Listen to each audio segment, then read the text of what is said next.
Okay, good. Hey Herbies, what's up? I'm so glad you're all here with me for the premiere of my cooking show live. All of the, I'm sure, technical bloopers we're gonna have. Scott's in the background making sure everything goes okay. But I'm so excited. I hope you're excited. You ready to make some pad thai or what? So to be sort of official, like, hi, welcome to the Happy Herbivore Cooking Show. I'm your host, Lindsay Nixon, creator of Happy Herbivore. Today we're gonna be cooking pad thai. It's from my first cookbook, the Happy Herbivore Cookbook, and it is a fan favorite. Every time I ask my fans what they want, what they love, what they make all the time, it's this recipe, and it's for a good reason. It's really fast, it's really easy. I love it, my husband loves it, your kids will love it, everyone you know is gonna love it. So the first thing we need to start off with is some boiling water, which I was mindful and did before we started recording.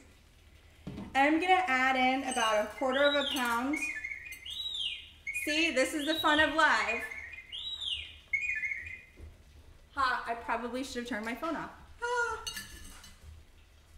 Now we're good. All right, coming back. So, boiling water, 1/4 pound of noodles. You can use pad thai noodles if you don't have pad thai noodles. Spaghetti works. Any kind of noodle you have. I've used linguine. I even once used elbow macaroni.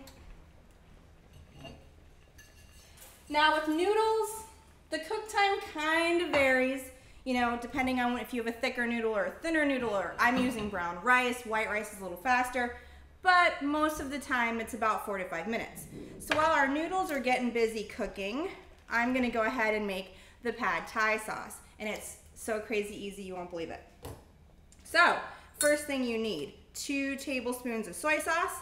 If you can't have soy, coconut aminos works. If you need to be gluten-free, tamari, that's great. Just make sure you get a certified gluten-free brand.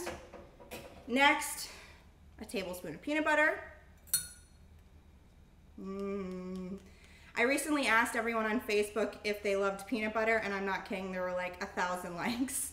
So everybody loves peanut butter. If you can't have peanut butter, you could try like a soy nut butter or a sunflower seed butter, or, you know, I think I've even heard people say cashew butter works great in this recipe. Just mix that around a little bit. 1 tablespoon of sweet red chili sauce. That stuff is so good. A tiny little bit of hot sauce. I'm using sriracha. And if you don't like things spicy, you don't have to use any at all. Of course, if you like spicy, use a lot of it. Now 1/2 teaspoon of ground ginger, 1/2 teaspoon of ground garlic. Yum. Mix that around a little bit more.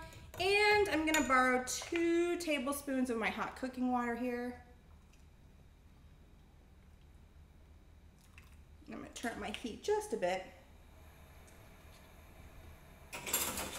And I'm just whisking my sauce all together. The great thing about the hot water is it gets the peanut butter to really sort of liquefy so it's not clumpy. All right, so my sauce is good to go. I really want it on my cell phone. No one calls me all day, but as soon as I go live, people are calling. All right, I'm gonna check on my noodles too. Yeah, these noodles cook really fast, wow. All right, so one way to sort of extend this meal so you're not just eating noodles would be to add vegetables, like frozen stir-fried vegetables, which I'm gonna do in a second. You could do a mixed bag, you know, like an Asian stir-fry, or you can even add just vegetables you like. Like I happen to be tragically allergic to broccoli, but broccoli would be great in this dish.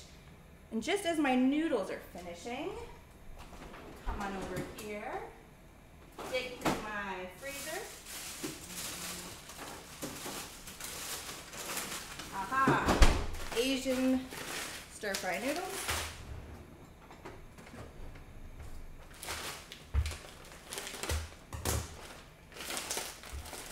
And this is sort of the secret to making sure your frozen veggies taste kind of crisp. And, you know, people often complain about frozen vegetables, but I find if you add them just at the end, right before your noodles, and in the same cooking water, just that quick kind of throw into the boiling water leaves them crisp, and it really kind of keeps that sort of fresh feel to them, as opposed to, you know, like a soggy or overcooked, which is what most people complain about when they complain about frozen vegetables. But it's just pop it in, give it another extra second to warm everything through, and then I'm gonna rinse it, add the sauce, and we're done. Seriously, it was that crazy easy. So a few ways to sort of lighten this meal up.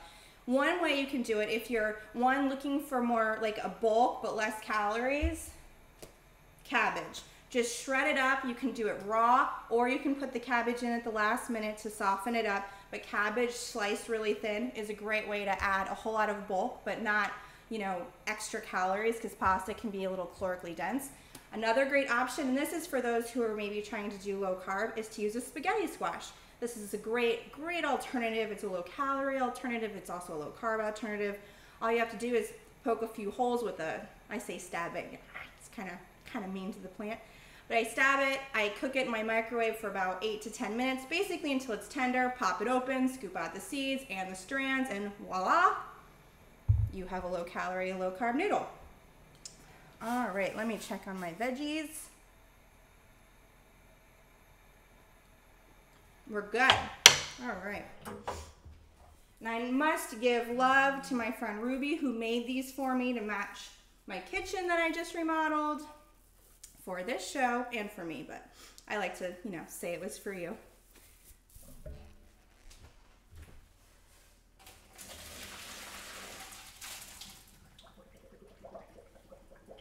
And I'm just going to give it a quick rinse with cold water to stop the noodles from cooking.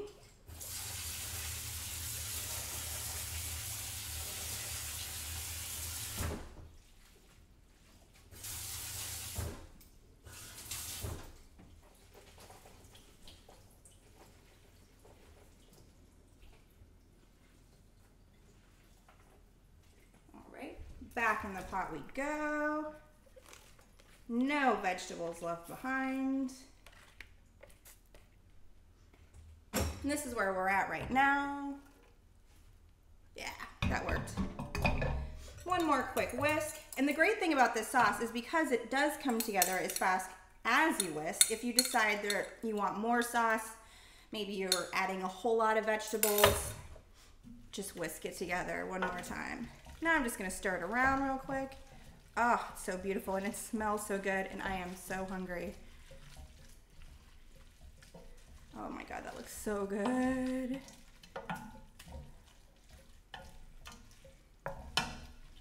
Yummy. I also like to add a couple of bean sprouts to mine. If you're not into bean sprouts, cool, but I like the nice kind of cool crunch with the really warm pad thai. One thing I like to do, as if you can wait, is to give it just a few minutes, because I find if it sits for a few minutes, the flavors really start to come together. And if you're worried about it being cool because it's sitting, just heat it on low. But I really do find if you can have the patience, just a few minutes, it makes such a huge difference. So I'm just gonna mix this around again. Yeah, I mean, it's so beautiful. All right.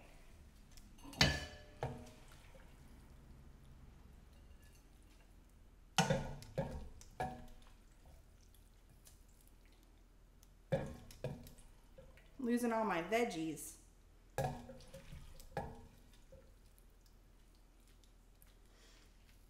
I haven't had dinner yet tonight, so I'm really ready to eat this. All right, I'm gonna pull a little bit more. I did not plate this very pretty. All right. Oh, well, here it is before I add the bean sprouts. Hopefully it will not slide off and it's sliding. When I record these, I can actually take the camera and put it over, you know, fancy Food Network shots, but today it's you and me, my webcam, and a microphone. So a little bit of bean sprouts. Okay, a lot of bean sprouts. I really like bean sprouts. I'm also going to get my sriracha back out because I love the heat.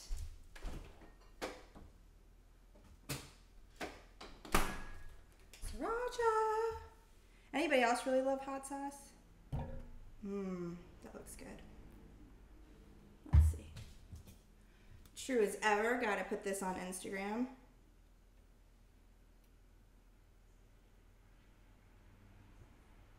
Ooh. Yum. Scott, are people asking questions? That's the great thing about live is you guys can ask me questions. Oh, I wanted to give a shout out first to my parents and their very best friends, my Aunt Joan and Uncle Frank, who are currently in Florida for my dad's birthday. Happy birthday to my dad, and thank you for coming and watching me today. Also, thanks to my sister, because I know she's watching too. And I have to give out some shout outs to some super Herbies. So Kelly and Brian, not only are they having a party tonight, like a viewing party with their friends, they actually lost power and are streaming on their phone so they could still watch live. And that's so awesome. I'm so thankful and so touched. And also to Kessa, who I know she has been watching my videos so much that her ferrets know my voice, and so they come running and they're watching too. So a special thanks to my super Herbies and to my pugs who are behaving so well. The audience asked whether you would prefer to steam broccoli or just throw it in a pot of boiling water. The question is, would I prefer to steam broccoli first or throw it in the pot? If you're using frozen broccoli, throw it in the pot. If you're using like raw, never cooked, never anything done, fresh broccoli, then you're probably gonna wanna steam it first and then just throw it in with the sauce. Sadly, I am allergic to broccoli. Well, I think that's it. So thank you so much for joining me for our first episode. I'm gonna do an episode again next weekend, and it will be Thanksgiving themed. But I hope you enjoy watching. It was a super fast thing, but that's what happy herbivore recipes are, is they're quick and they're fast, because we don't want to cook all day long. We want to eat and get back to the fun in our lives, but still be healthy. So thanks for tuning in and watching the first live episode of the Happy Herbivore Cooking Show.